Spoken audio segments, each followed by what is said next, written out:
السلام علیکم ورحمۃ اللہ وبرکاتہ۔ پیارے دوستو، میں ہوں عبدالواجد اور آپ دیکھ رہے ہیں آپ کا اپنا دینی سفر یوٹیوب چینل۔ پیارے دوستو، آج کی اس ویڈیو میں ہم آپ کے لیے ایک بہت ہی زیادہ خاص اور پاورفل وظیفہ لے کر حاضر ہوئے ہیں۔ دوستو، یہ ماہ رمضان المبارک میں پڑھنے والا سب سے زیادہ پڑھنے والا وظیفہ ہے۔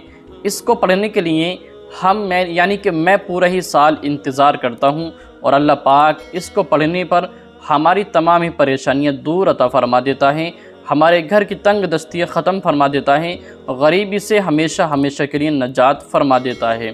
تو پیارے دوستو، یہ وظیفہ کون سا ہے، آپ کو کب پڑھنا ہے، کون سے دن پڑھنا ہے، کتنی بار پڑھنا ہے، کون سے وقت میں پڑھنا ہے، یہ تمام ہی معلومات انشاءاللہ تعالی ہم اسی ویڈیو کے اندر دینے والے ہیں۔ آپ سبھی حضرات سے گزارش کرتا ہوں کہ برائے کرم اس ویڈیو کو بالکل بھی بھول کر بھی اسکپ نہ کیجیے گا۔ اگر آپ بھول کر بھی اسکپ کر دیں گے تو اس میں آپ کا ہی نقصان ہوگا۔ جی ہاں دوستو، کیونکہ ایسے وظیفے، ایسے ویڈیوز آپ کو روزانہ دیکھنے کو نہیں مل پاتی ہیں، کبھی کبھی ایسا موقع آپ کے پاس یا پھر میرے پاس ہوتا ہے۔ تو برائے کرم اس ویڈیو کو آخر تک بنے رہیں، وظیفہ ضرور کریں۔ انشاءاللہ تعالی جیسے ہی آپ یہ وظیفہ کر کے دعا مانگیں گے، آپ کی جتنی بھی پہاڑ جیسی بھی مرادیں ہوں، حاجتیں ہوں، پریشانی ہوں، انشاءاللہ تعالی ساری کی ساری پوری ہو جائیں گی۔ آپ کے گھر میں اگر اولاد نہیں ہوتی ہے یا پھر آپ کے گھر میں شوہر بیوی میں جھگڑے ہو رہتے ہیں، یا پھر آپ کی اولاد آپ کی نافرمان ہو چکی ہو، آپ کا کہنا نہیں مانتی ہو، یا پھر آپ کماتے تو بہت زیادہ ہو لیکن آپ کی کمائی میں برکتیں نہیں ہو پاتی ہیں، آپ پریشان رہتے ہو، آپ کی کمائی، آپ کا پیسہ پانی کی طرح بہہ کر چلا جاتا ہے اور آپ کو پتہ تک نہیں چلتا، تو پیارے دوستو یہ وظیفہ ایسے ہی لوگوں کے لیے ہیں۔ آپ یہ وظیفہ ضرور کریں، ماہ رمضان المبارک میں انشاءاللہ تعالی آپ کی تمام ہی پریشانیاں ختم ہو جائیں گی۔ پیارے دوستو، وظیفہ کا طریقہ بتانے سے پہلے آپ سے کہ آپ کی بارگاہ میں آپ کے لیے کچھ ماہ رمضان کی فضیلت بیان کرنا چاہتا ہوں۔ پیارے دوستو، ماہ رمضان المبارک ہر مہینے میں خاص تاریخیں اور خاص تاریخوں میں بھی خاص وقت میں عبادت ہوتی ہے۔ مثلا بقرعید کی چند مخصوص تاریخوں میں بھی حج محرم کی 10ویں تاریخ افضل، مگر ماہ رمضان میں ہر دن ہر وقت عبادت ہوتی ہے۔ جی ہاں دوستو، مثال کے طور پہ بقرعید کے مہینے میں صرف مخصوص تاریخوں میں حج محرم کی 10ویں تاریخ افضل، مگر ماہ رمضان میں ہر دن اور ہر وقت عبادت ہوتی ہے۔ روزہ عبادت، افطار کے وقت تراویح کا انتظار کرنا عبادت، تراویح پڑھ کر سحری کے انتظار میں سونا عبادت، اور پھر سحری کھانا بھی عبادت۔ الغرض ہر آن میں اللہ تعالیٰ کی شان نظر آتی ہے۔ ماہ رمضان ایک بھٹی ہے، جیسے کہ بھٹی گندے لوہے کو صاف اور صاف لوہے کو مشین کا پرزہ بنا کر قیمتی کر دیتی ہے اور سونے کو زیور بنا کر استعمال کے لائق کر دیتی ہے، ایسے ہی ماہ رمضان ہم گنہگاروں کے دلوں کو پاک کرتا ہے اور نیک لوگوں کے درجے بڑھاتا ہے۔ ماہ رمضان میں نفل کا ثواب فرض کے برابر اور فرض کا ثواب 70 گنا ملتا ہے۔ بعض علماء کرام فرماتے ہیں جو رمضان میں مر جائے اس سے سوالات قبر بھی نہیں ہوتے ہیں، کہ جو ماہ رمضان میں انتقال کر جائے، اس دنیا سے چلا جائے، موت ہو جائے، انتقال کر لے، اس کو قبر کے اندر جو 3 سوالات ہر ایک اسلامی بہن اور بھائیوں سے ہونے ہیں، وہ سوالات اس سے نہیں ہوں گے۔ کتنی زیادہ فضیلت ہے۔ جی ہاں دوستو، کہ جو انسان اس ماہ رمضان میں مر جائے گا اس کے لیے اس سے قبر کے اندر سوال نہیں ہوتے ہیں۔ اس مہینے میں شب قدر ہے گزشتہ، کہ معلوم ہوا کہ قرآن اور ماہ رمضان میں ہی قرآن پاک نازل ہوا، کہ قرآن پاک ماہ رمضان میں ہی نازل ہوا۔